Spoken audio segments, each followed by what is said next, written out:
Quero cumprimentar a todos com a paz do nosso Senhor e Salvador Jesus Cristo. Graças a Deus que nós temos mais esta oportunidade, mais esse privilégio de fazermos mais esse vídeo, que é de um assunto muito importante para os nossos dias. O título desse vídeo é Hierarquia Eclesial, uma questão de títulos ou uma função? Então, o que significa uma hierarquia eclesial? É uma questão só de títulos? Ou é uma função, um ofício? Nas sociedades antigas, a autoridade era investida naqueles que, por motivo da idade e experiência de vida, eram julgados mais qualificados para governar. Pois naqueles tempos idos, o conhecimento e a experiência eram o resultado de uma longa vida. Então os mais velhos eram referências no conhecimento e na sabedoria, onde os mais novos iam se espelhar.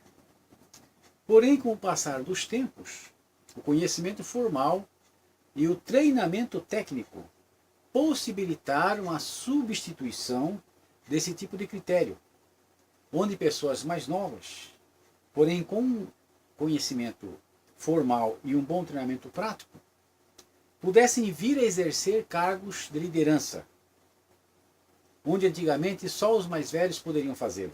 E isso se refletiu em todos os segmentos sociais modernos. Porém, isso não significa que a autoridade dos mais velhos foi rejeitada de todo.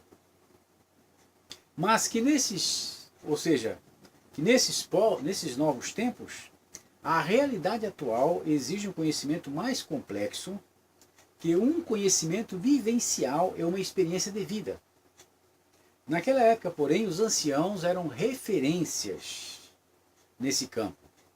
E como resquício desta época de então ficou o título ancião ou bispo, assim como em árabe é sheikh, em latim senex, originando senatus, que é a Assembleia dos Velhos.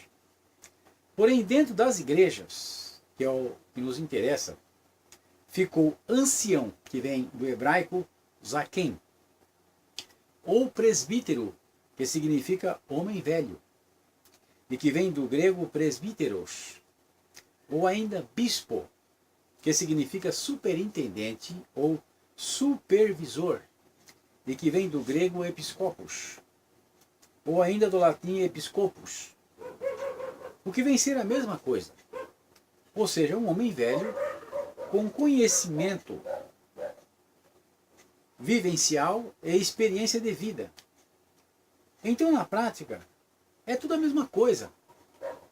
Mas nas igrejas, isso ficou caracterizado como posições hierárquicas, o que está fora do contexto bíblico, além de ser uma exegese errada. Veja bem, é uma exegese errada.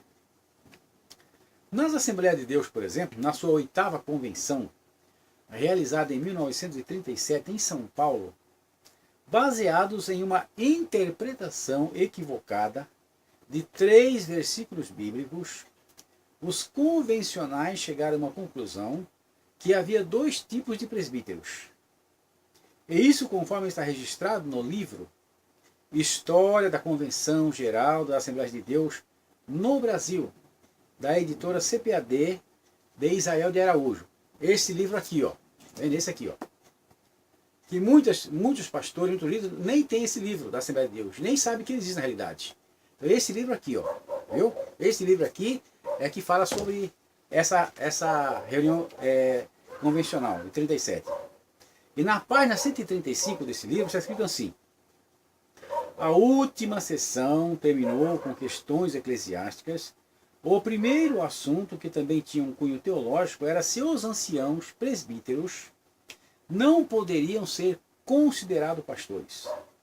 A Convenção Geral de 1937 compreendeu, citando textos como 1 Pedro 5:1, Atos 20 e 28 e 1 Timóteo 5 a 17, que em alguns casos parece haver uma diferença entre ancião e ancião, com chamada ao ministério, estabelecendo assim a hierarquia eclesiástica que até hoje existe na Assembleia de Deus. Diáconos, presbíteros e ministros do Evangelho, pastores e evangelistas. Isso aqui está escrito neste livro, na página 135. Vejam só, em uma convenção, onde em tese só tem os melhores e mais bem preparados da igreja, chegarem a uma conclusão em que parece haver uma diferença entre ancião e ancião. Ora essa, parece haver uma diferença? Não tem aqui, a meu ver, nenhuma conclusão bem fundamentada, exegeticamente, mas uma hipótese baseada em um parecer que me parece mais um achismo bem simplista do que um trabalho sério de teólogos preocupados com a verdade e a pureza doutrinária. Vamos analisar aqui os 3 versículos em pauta. O primeiro é 1 Pedro, capítulo 5 e verso 1. Porém, nós vamos analisar, para ficar mais bem compreensível, 1 Pedro, capítulo 5, versos de 1 a 3, que diz assim: Aos presbíteros que estão entre vós, admoesto eu, que sou também presbítero com eles, e testemunha das aflições de Cristo, e participante da glória que se há de revelar.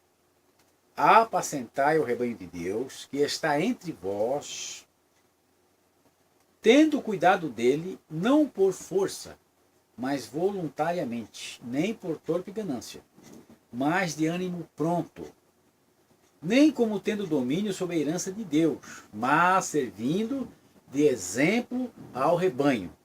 Veja bem, isso é o que está escrito, 1 Pedro, capítulo 5, versos de 1 a 3.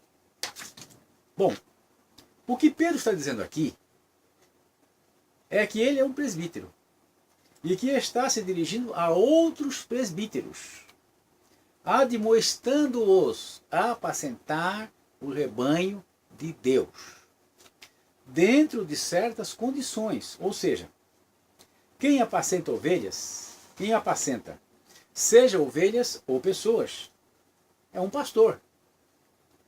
Então chegamos a uma conclusão diametralmente oposta ao parecer da Convenção de 1937, de que os presbíteros são pastores na função, pois o verbo apacentar, em grego, é poimeino, sendo que pastor é poimen, como está em Efésios capítulo 4, verso 11. E ele mesmo deu um para apóstolos, e outros para profetas, e outros para evangelistas, e outros para pastores e doutores. Agora vejamos, Atos 20 e 28. Olhai por vós e por todo o rebanho sobre que o Espírito Santo vos constituiu bispos, para apacentares a igreja de Deus, que ele resgatou com o seu próprio sangue. Aqui Paulo está exortando aos anciãos de Éfeso, portanto presbíteros, que é a palavra grega usada aqui em Atos 20 e 17. Olhai por todo o rebanho, poimenion, em grego, que o Espírito vos constituiu bispos, episcopos. Então, quando consultamos as palavras no original grego, chegamos mais uma vez a conclusões diametralmente opostas ao achismo da Convenção de 1937. Então vejamos o versículo 17 do capítulo 20. Os chamados anciãos são presbíteros. No versículo 28, a palavra bispo é episcopos, que é superintendente ou supervisor.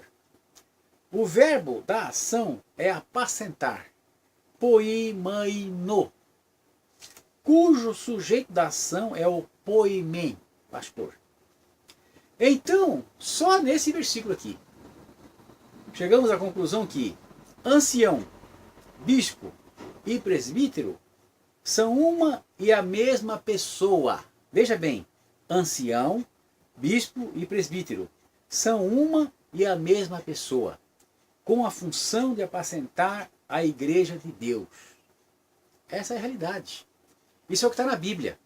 Isso aqui não é achismo, não é eu acho que é, parece que é, talvez seja. Isso aqui é exegese bíblica, é o que está na Bíblia, né? É o que está nos versículos.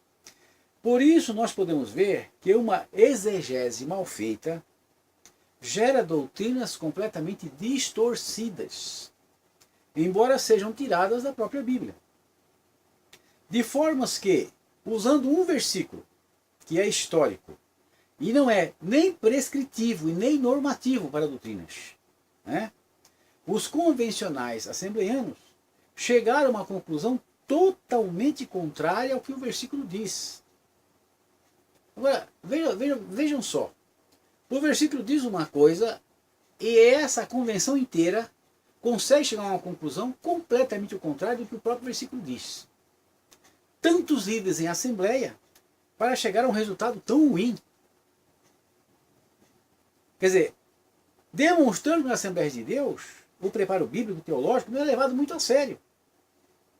E que também com a conversa de que estão protegendo a doutrina e os bons costumes não permitem tergiversações, estabelecendo a ditadura de opiniões da liderança corporativa, onde os líderes menores, na escala hierárquica, vão repetindo os chavões e os clichês dessa liderança corporativista, sem analisarem por si mesmos, comparando as opiniões dos mesmos com o texto sagrado.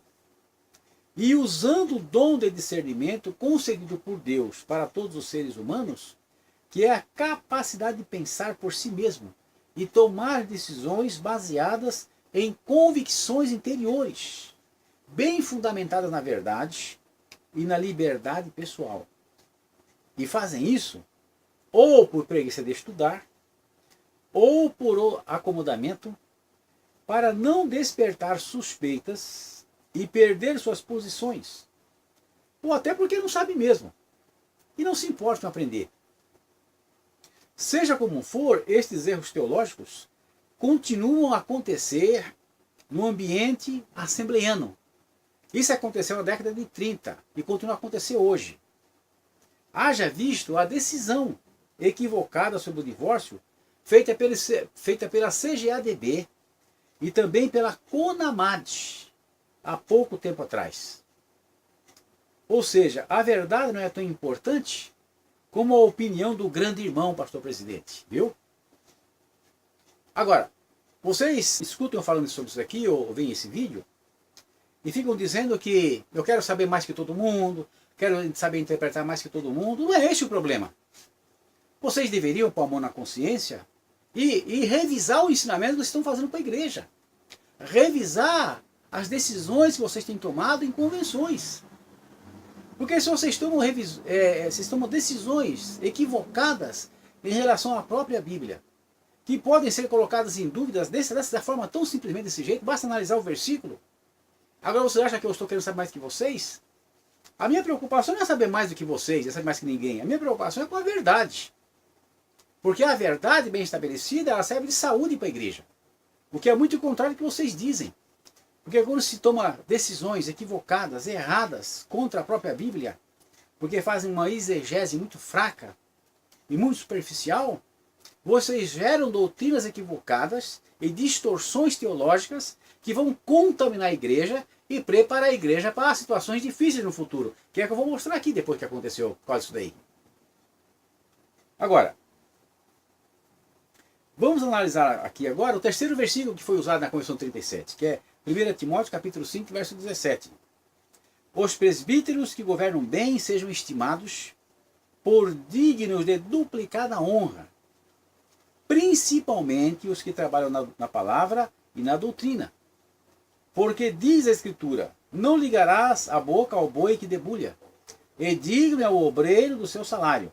Veja bem, aqui o apóstolo Paulo, ao orientar o seu jovem cooperador Timóteo, no tocante aos presbíteros, ele diz, os presbíteros que governam bem sejam estimados por dignos de duplicada honra. Então, um presbítero, ele é um governador e um administrador. Agora, veja bem, se ele trabalhar bem e em tempo integral, seja digno de duplicada honra, que nesse caso específico é salário ou prebenda, como nos esclarece o versículo 18. Interpretação que, além de estar escrita literalmente, porque está escrito no verso 18 isso, né? É aceita pelos melhores exegetas bíblicos. Então, não é eu que estou falando isso aqui. Não estou inventando essa história. Está na Bíblia. E você pegar os estudos melhores exegetas sobre esse versículo, vão falar a mesma coisa. É um problema de salário, de prebendas. Entendeu? Agora, continuando.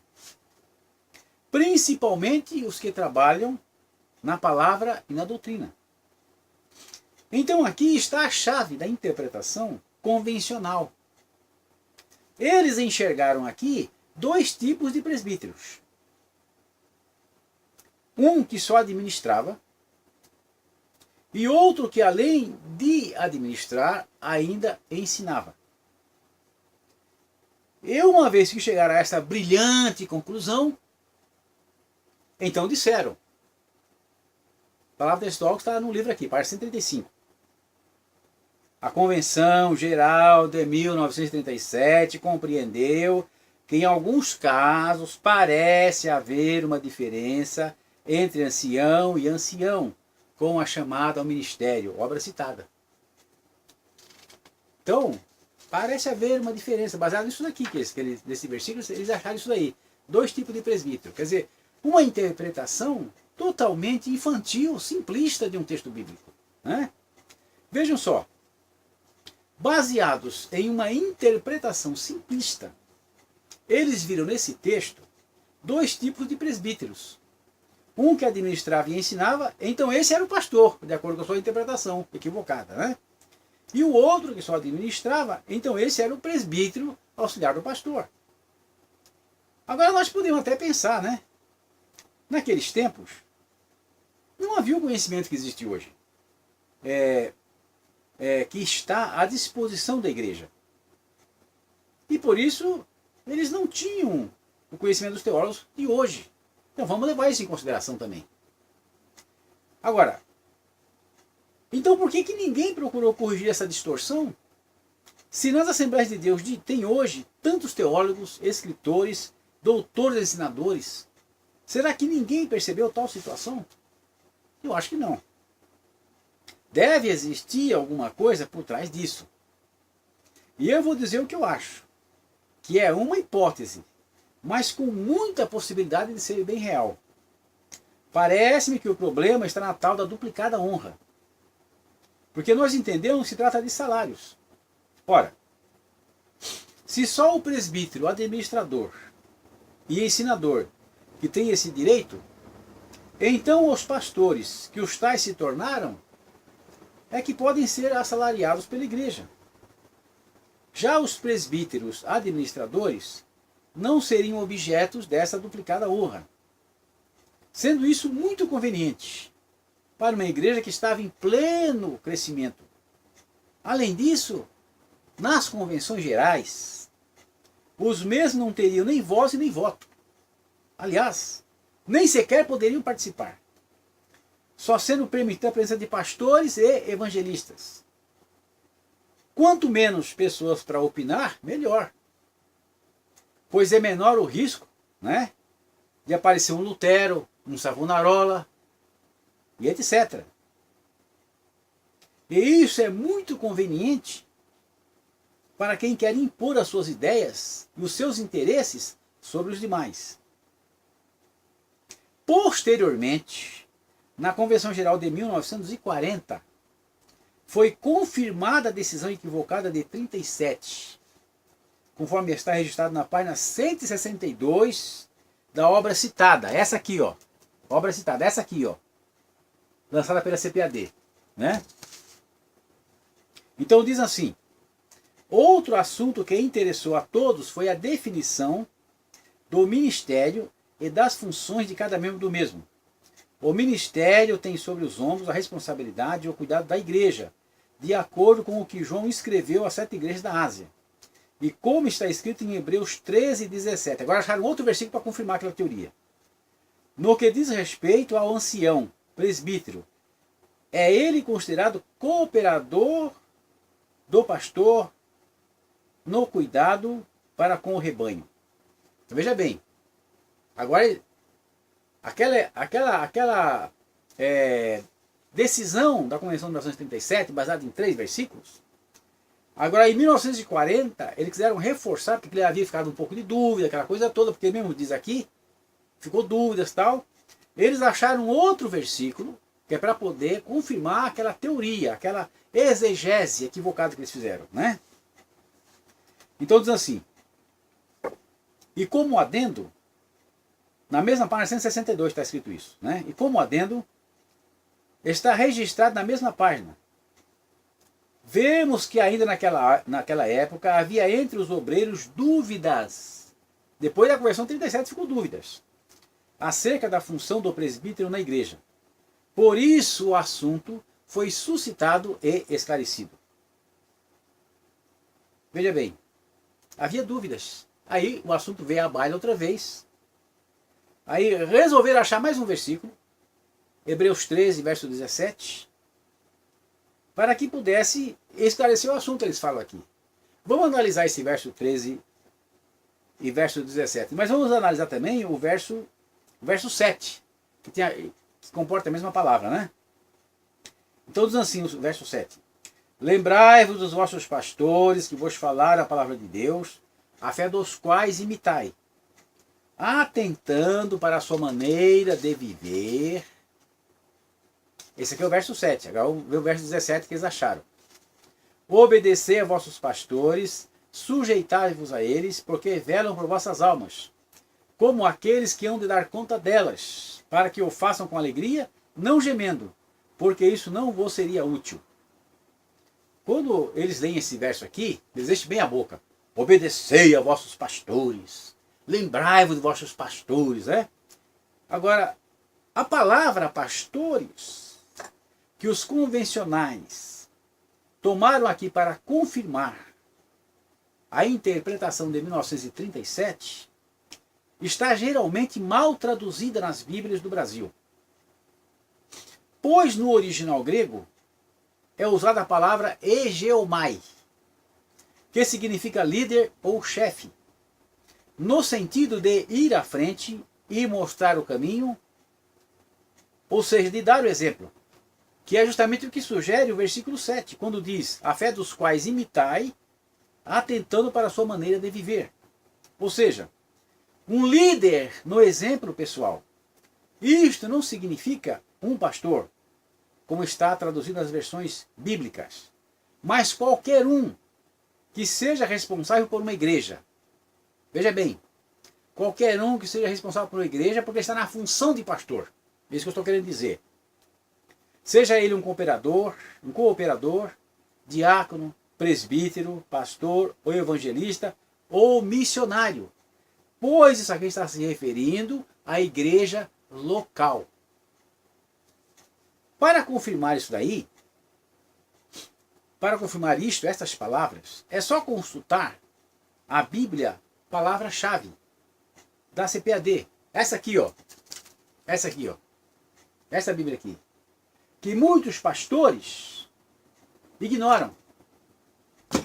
Essa palavra-chave avançada para a CPAD é uma Bíblia muito útil para fazer essas verificações linguísticas, né? Agora, muitos pastores assembleanos ignoram essa Bíblia.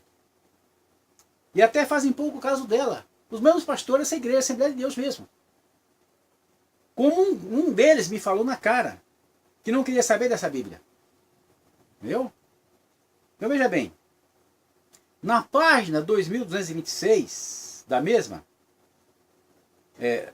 a palavra, se a palavra fosse pastor, seria a palavra grega poimen, como está registrado nessa mesma Bíblia, na página 2363.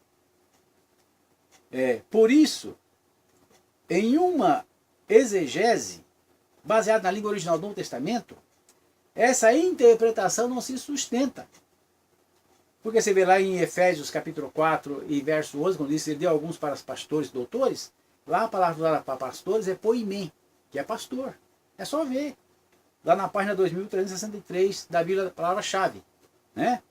Agora, se você pegar a palavra pastores de Hebreus 13, capítulo 13, verso 7 e verso 17, a palavra pastores está nas nossas Bíblias, aqui no português, lá é egeomai, líder ou chefe.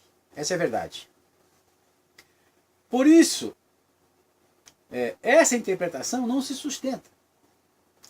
Então, o que se diz na conclusão dos convencionais assembleanos, que o assunto foi suscitado, foi esclarecido. Isso significa apenas que ninguém questionou na época. Ou por desconhecimento do mesmo, ou por medo de represálias. Essa é a verdade. Não foi nada esclarecido. Porque se for verificar exegeticamente o que significa a palavra, não tem nada a ver com o que eles falaram lá. Essa é a verdade. Quer dizer, agora voltando à questão das definições hierárquicas eclesiais, na Convenção de 37, ainda vamos comentar o final dessa conclusão. Veja bem, conforme está na página 135 da história da Convenção. Lá diz assim a hierarquia que até hoje existe na Assembleia de Deus, diáconos, presbíteros e ministros do Evangelho. Veja bem, pastores e evangelistas, página 135 da obra citada. O que nós vamos analisar aqui é a definição dada pelos convencionais ministros do Evangelho. Primeiro precisamos definir o que é o ministro. Então, o que é o ministro? O vocábulo hebraico mesharet, ou leiturgos, e também os seus correlatos, normalmente se referem ao serviço do templo ou então à administração dos anjos. Por exemplo, faz dos seus anjos espíritos e dos seus ministros um fogo abrasador. Salmo 104, verso 4. Mesheret, no caso. Bendizei ao Senhor todos os seus anjos, vós que excedeis em força, que guardais os seus mandamentos, obedecendo à voz da sua palavra. Bendizei ao Senhor os seus exércitos, vós ministros seus, que executais o seu beneplácito. Salmo 103, versos 20 a 21. Bom, porém, em um sentido geral, Josué era o Mesheret, ou servidor de Moisés. E levantou-se Moisés com Josué, o seu servidor, Mesheret. E subiu Moisés o monte de Deus. Êxodo 24, verso 13. E os criados de Salomão, e os criados de Salomão também, era a mesma designação. E a comida da sua mesa, e o assentar dos seus servos, e o estar dos seus criados, veja bem, criados, Mesharetes. E as vestes deles, e os seus copeiros, e os holocaustos que ele oferecia na casa do Senhor, ficou fora de si. 1 Reis, capítulo 10, e verso 5. Todos estes são servos do mestre Salomão. No sentido da palavra original, são ministros de Salomão, seus criados, são ministros, são criados, servos, servidores, serviçais, são ministros. Essa é a realidade da palavra. Né? Ministro é um servidor, é um serviçal. Ministro é um criado. Essa é a realidade da palavra. Hoje, a pessoa enche a boca, sou ministro, enche a boca, eu sou ministro. Na realidade é um serviçal, só isso. Agora, a pessoa na sua falta de conhecimento, na sua falta de critério teológico, de conhecimento linguístico muitas vezes, ele usa essa palavra como se fosse, sabe, aquela coisa lá nas alturas, né? Como se ele fosse uma pessoa totalmente diferenciada dos demais. É apenas um serviçal, só isso. No Novo Testamento, a palavra característica é diáconos e refere-se ao serviço geral, temporário ou permanente, quer realizado por escravos, quer por livres, mas tem o sentido de servir às mesas. Cristo aparece entre os discípulos como o diáconon, que significa aquele que serve. Pois quem é maior, Quem está à mesa ou quem serve? Porventura não é quem está à mesa? Eu, porém, sou entre vós como aquele que serve. Diácono, Jesus Cristo, um servo, um servidor. Ele se colocou como um serviçal. Né? Ele disse, eu, porém, entre vós sou como aquele que serve. Ele se colocou no meio dos discípulos como se fosse um serviçal deles. Essa é a realidade que está escrito aqui. Outro termo usado é hiperetes, que originalmente significa um remador da fileira inferior de uma galera, o que passou a significar qualquer pessoa de uma posição subordinada. O próprio apóstolo Paulo ufanava-se de ter posição semelhante em relação a Cristo. Mas levanta-te e põe-te sobre os teus pés, porque te apareci por isto, para te pôr por ministro e testemunha tanto das coisas que tens visto, como daquelas pelas quais te aparecerei ainda. Atos 26 e 16. Então, hiperetes, né? Isso significa o quê? Significa uma pessoa subordinada, um serviçal, né?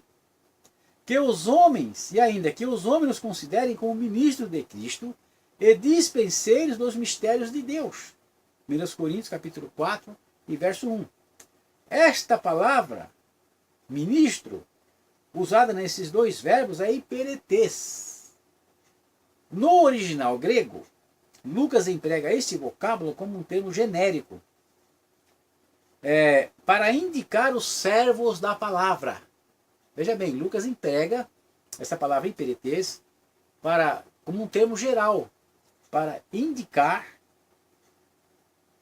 aquelas que foram ministros, servidores, serviçais da palavra. Lucas 1, versos de 1 a 2. A humildade do serviço cristão é salientada ainda mais poderosamente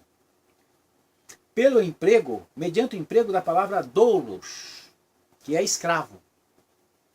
Foi a forma de um escravo desse tipo que Cristo assumiu em Filipenses 2:7. Mas esvaziou-se a si mesmo, tomando a forma de servo, fazendo-se semelhante aos homens. Esta palavra é fortíssima, pois doulos é o escravo, quer seja literal, figurado, voluntário ou involuntário. E seguindo seu exemplo, os apóstolos e seus colaboradores são designados como escravos de Deus e de Cristo. Que diferença dos ministros modernos, que mais parecem executivos de grandes empresas, nos seus comportamentos, muitas vezes cheios de razão e faltos da verdadeira humildade. Basta olharmos os púlpitos. É só olhar para lá. Eles mandam colocar ricas e entalhadas cadeiras, geralmente mais altas que as demais, onde ninguém poderá sentar-se, sob pena de ser punido na sua carreira ministerial. Isso é só olhar nos púlpitos e você vai ver o que está acontecendo. Quando esse ministro aí, esse pastor não está no culto, vê se algum dos seus cooperadores senta naquela cadeira. E vê se ele senta também na cadeira do pastor presidente, quando ele vai lá no culto, se ele não estiver lá. Não sentam, por quê? Porque são punidos se fizerem isto. Essa é a humildade que tem no meio deles, na realidade, né? Que eles têm. E também, quando se apresentam com as suas carteiras, né? Dizendo, sou ministro do Evangelho, né? Exigindo subserviência dos demais pela sua alta posição. Então isso aqui, que eu estou falando, não é que eu estou, assim, caluniando. Eu estou falando a realidade que está acontecendo hoje. É só olhar e ver. Todo mundo vê isso. As pessoas, logicamente, eles falam isso a boca pequena, porque eles não têm coragem de falar isso, como eu estou falando aqui. Porque na realidade eu não estou falando isso aqui como se fosse uma gozação. Estou falando isso aqui como se fosse uma crítica construtiva. Para que vocês aprendam a ter humildade. E sejam humildes de verdade, não é só nas palavras que vocês falam. Ó, eu sou humilde. Ó, eu sou um servo de Deus. Mas no seu comportamento, muitas vezes, você vive como se fosse um grande executivo. Essa é a verdade. Eu vou contar aqui uma experiência que eu tive com um desses ministros, quando eu labutava como um simples cooperador em uma das igrejas da Assembleia de Deus. Eu vou contar o que aconteceu. Um desses daí. Era um culto de Santa Ceia. E eu com os demais cooperadores estavam distribuindo a ceia. E da parte que eu fazia, sempre terminava no púlpito. Era uma parte menor, e eu terminava no púlpito, eu terminava a parte do fundo da igreja. E nesse dia estava nos visitando um ministro, veja bem, um ministro, de uma das congregações. E aconteceu que quando eu subi no púlpito, eu sempre subi no púlpito, quando terminava a minha parte, subi no púlpito e passava a ceia para os irmãos que estavam no púlpito. Sempre foi assim. Nesse dia, quando eu subi no púlpito, e ele estava na ponta, que eu comecei, quando eu fui distribuir o pão para ele, ele simplesmente puxou a bandeja da minha mão, nem pediu licença, pegou a bandeja, puxou.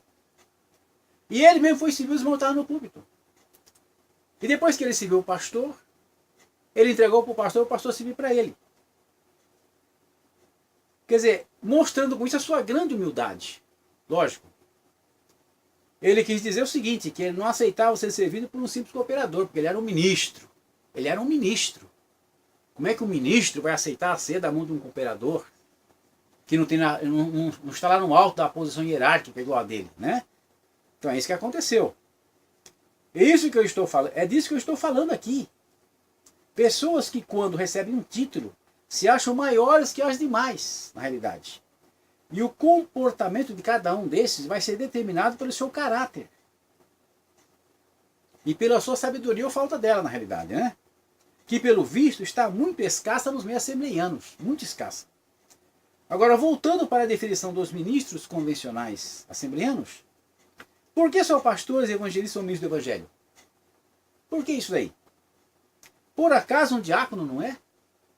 Ou um presbítero? Ou um professor da escola dominical? Ou um membro da igreja também? Por favor, senhores, sejam mais cuidadosos com essas conclusões convencionais. Porque as pessoas já aprenderam a pensar. Vocês se reúnem e tiram determinadas conclusões que tiraram da Bíblia, coisas que não tem nada a ver, e impõem essas coisas sobre a igreja. Depois vocês vêm dizer que eu sou rebelde, que eu sou herege, que eu sou divisionário, ou coisa parecida. Faça meu favor. Procure aprender mais a Bíblia, estudar mais a Bíblia, ter mais humildade, fazer um trabalho de verdade, biblicamente falando, exegeticamente falando, e ter humildade realmente de receber críticas e de argumentar. Não é de impor a sua vontade, a sua opinião, a fé e a força, como vocês têm feito esses anos todos, Agora, o mais grave foi quando esse disparate, desse plano de hierarquias, brotou com toda a força nos pentecostais de segunda geração e posteriormente no neopentecostalismo. Pois foi nas Assembleias de Deus onde, através dessa exegese errada, que foi aberta a porta para essas distorções. E então, quando o pastor Paulo Macalão, da Igreja da Madureira, igreja que ele já havia dividido na época, pois na época São Cristóvão era a sede do Rio de Janeiro, da qual ele saiu, e tudo indica porque não quis ficar sob as ordens de Frida Wingren, que na época praticamente dirigia a igreja. Após o que ele se autodenominou pastor-presidente. Ele mesmo se autodenominou pastor-presidente do Campo de Madureira. Começando aí essas autodenominações que está tão a gosto dos neopentecostais atuais. Depois que ele fez isso, todos os demais assembleianos, pastores assembleianos, viraram pastores-presidente também. Então vieram os famosos missionários, pois isso dava um status internacional. Aí então apareceram os bispos, que estavam sobre os pastores, depois os apóstolos, que estavam sobre os bispos, e então apareceu o pai apóstolo, que estava sobre os apóstolos, patriarcas, etc, etc, etc. E não tem mais fim esse desfile de títulos honoríficos auto-atribuídos, que chega a ser um assinte aos verdadeiros servidores do Evangelho, que disso não precisam para levar o evangelho para as almas perdidas e ensiná-las, para que cresçam até a perfeita estatura de Cristo. Então, o que eu estou falando aqui é que vocês fazem uma confusão muito grande entre palavras e funções. Porque a palavra presbítero, a palavra bispo, a palavra ancião, são denominações diferentes para uma mesma coisa. Que quer dizer velho, só isso, um homem velho. Se você chama uma pessoa de ancião no hebraico, é zaquém. Se você chama no grego, é presbítero. Um bispo é um superintendente, que é um homem velho também. Então o que acontece? Todas estas pessoas, ou seja, esta pessoa de idosa, antigamente, esta pessoa que tinha um conhecimento vivencial muito bom, uma experiência de vida muito grande, na época, eram aqueles que estavam capacitados para liderar a igreja. Então, um ancião, quer seja um ancião no hebraico, quer seja um presbítero no grego, quer seja um bispo, ou latino, no latim ou no grego também, eram a pessoa que comandava uma igreja. Então, os três são uma mesma pessoa, é um homem velho, um homem de autoridade, um homem de conhecimento. E todos esses três tinham a função de pastorear, de cuidar da igreja. Agora vocês me pegam isso, essas palavras, e colocam como se fossem escalas hierárquicas, né? E depois ainda tem a coragem de designar ministro do evangelho, pastores e evangelistas. Ora, o que é o ministro do evangelho? O ministro é um serviçal do evangelho. E vocês colocam isso como se fosse um título, uma graduação. Quando na verdade é uma função na realidade. É um servo, um serviçal, um criado. Onde deveria haver humildade da pessoa em fazer aquele trabalho, ser um serviçal, ser um criado, é o contrário. Vocês dão um título para a pessoa e a pessoa se torna uma super estrela. Aí depois você fala, mas você está nos agredindo, você está nos... A verdade é que vocês fazem uma exegese errada, fazem um ensinamento errado e vocês não querem que a pessoa argumente contra isso. Se eu estou errado, então você me ensina que não é desse jeito. Me mostra na Bíblia que não é assim. Certo? Então, meus amigos, tenham mais critério. Sejam mais cuidadosos com as definições, com as decisões.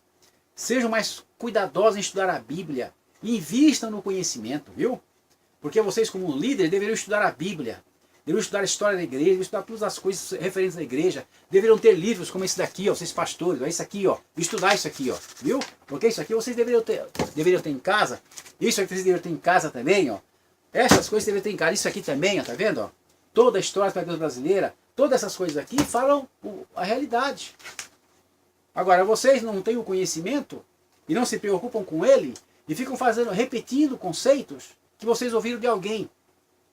E vocês não têm a humildade de procurar a realidade, de definir o que é essa realidade, biblicamente falando, historicamente falando, para depois argumentar com as pessoas. Aí quando aparece alguém como eu, por exemplo, que procura colocar as coisas nos seus devidos lugares através desses documentos e através dessas definições que são verdadeiras, porque estão aqui baseadas em documentos, baseados na própria Bíblia, aí vocês dizem que eu sou herege, que eu sou rebelde, coisa semelhante. Então que Deus tenha misericórdia de vocês. Que Deus ajude a vocês a esclarecer a mente de vocês. Porque vocês têm causado grandes prejuízos para a igreja com essas definições erradas, com essas doutrinas erradas que vocês têm ensinado para a igreja. Essa é a grande realidade. Porque se fossem doutrinas verdadeiras, baseadas na Bíblia mesmo, não estariam sendo questionadas agora com a própria Bíblia. Essa é a verdade. E se vocês tivessem segurança, tivessem realmente certos de que isso é a verdade realmente bíblica, vocês não precisam ficar nem nervosos comigo, porque vocês com 2 versículos bíblicos, ou com uma argumentação teológica e exegética correta, vocês teriam como responder isso daqui, que vocês não têm, essa é a verdade. Então que Deus tenha misericórdia de vocês. Que Deus abra a mente de vocês, essa é a minha intenção. É de mostrar para vocês que vocês têm que melhorar, que vocês têm que se qualificar. Porque já não é mais tempo de ignorância na igreja. É preciso que os líderes eclesiais, pastores, presbíteros, missionários, evangelistas, seja o que for, que tenha na sua carteira. Entendeu? O importante é que você tem que ser um obreiro aprovado, que você maneje bem a palavra da verdade, que você conheça o que você está falando, e não fique sendo apenas repetidor de coisas que você ouviu de outros, que também já falavam errado, porque já copiavam de outros também. Mas que você possa analisar as coisas com equilíbrio, fazendo um verdadeiro trabalho de exegese bíblica.